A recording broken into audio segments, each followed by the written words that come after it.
आदाब नाजरीन, मैं हूं आपका मेज़बान रहीम अहमद खान और आप इस वक्त मुलाहिजा फरमा रहे हैं तस्नीम टीवी। तस्नीम टीवी की जानिब से आपका तहदिल से इस्तकबाल करता हूं। नज़र डालते हैं दिन भर की तमाम बड़ी खबरों पर। असेंबली इंतखाबात 2022 के नताइज के पेश नज़र मारूफ सीनियर वकील महमूद पराचा ने कहा कि उन्होंने नताइज से पहले ही इस बात की पेशगोई की थी कि अगर बीजेपी के उम्मीदवार अपनी जमानत बचा पाने में कामयाब हुए हैं तो इसका मतलब साफ है कि बीजेपी ईवीएम के जरिए इंतखाबात में हिस्सा लेगी। महमूद पराचा ने मजीद कहा कि हमें बीजेपी के जाल में नहीं फंसना है। उनका कहना था कि तमाम हज़्ब इख्तलाफ की सियासी जमातों को चाहिए कि वो ईवीएम के खिलाफ जमकर आवाज़ उठाएं जब तक कि इसका कोई हल नहीं निकल जाता।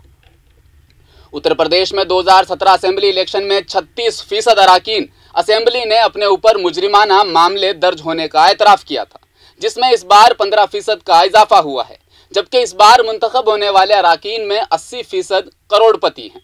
इंतखाबात के नताइज के बाद इस बार साल 2017 के मुकाबले दागदार शीबा वाले अराकीन असेंबली की तादाद में 15%, जबकि अमीर तरीन अराकीन की तादाद में 11% का इजाफा हुआ है।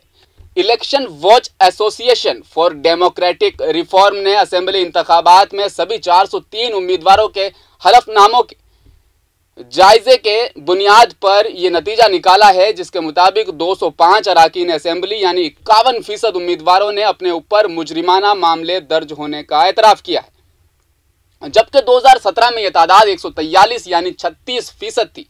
गुज़श्ता इलेक्शन में 36% अराकीन असेंबली ने अपने ऊपर मुजरिमाना मामले दर्ज होने का एतराफ़ किया था, जबकि इस बार 15% का इजाफा वाज़े करता है। बिहार में हुकूमत और इंतजामिया शराब पर पाबंदी के कानून को नाफिज करने की मुसलसल कोशिश कर रही है। यहाँ तक कि इम्ताई कानून में कई तब्दीलियाँ की गई, लेकिन ताजिर अपना कारोबार करने से बाज नहीं आ रहे। हालांकि इंतजामिया भी क्रैकडाउन में कोई कसर नहीं छोड़ रही है।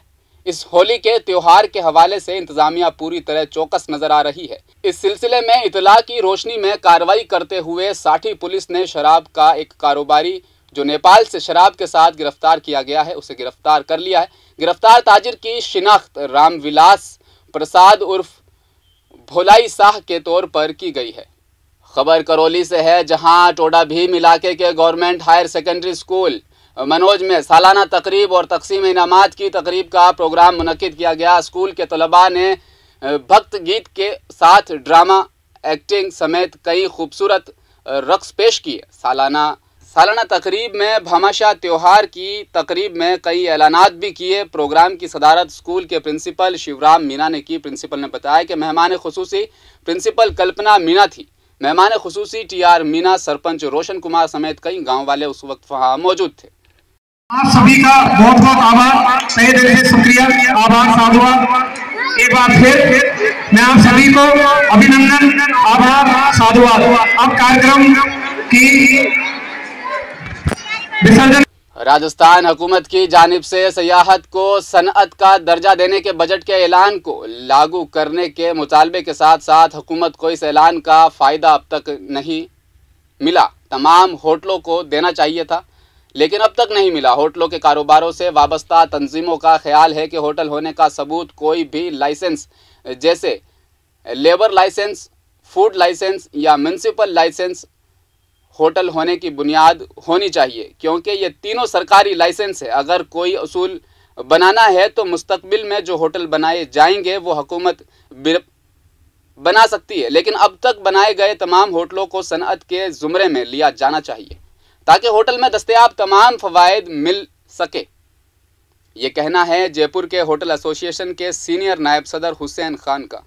बलरामपुर ज़िला के जवा थाना श्रीनगर इलाके में इज्जत माब पलटू राम जी और योगी जी की जीत पर बीजेपी कारकुनों और परशुराम सेना के ज़िला सदर पूर्ण मिश्रा ने एक जुलूस निकाला, जिसमें बीजेपी मंडल सदर राकेश गुप्ता, जायसवाल, सुनील चौहान, दिनेश मिश्रा मौजूद रहे।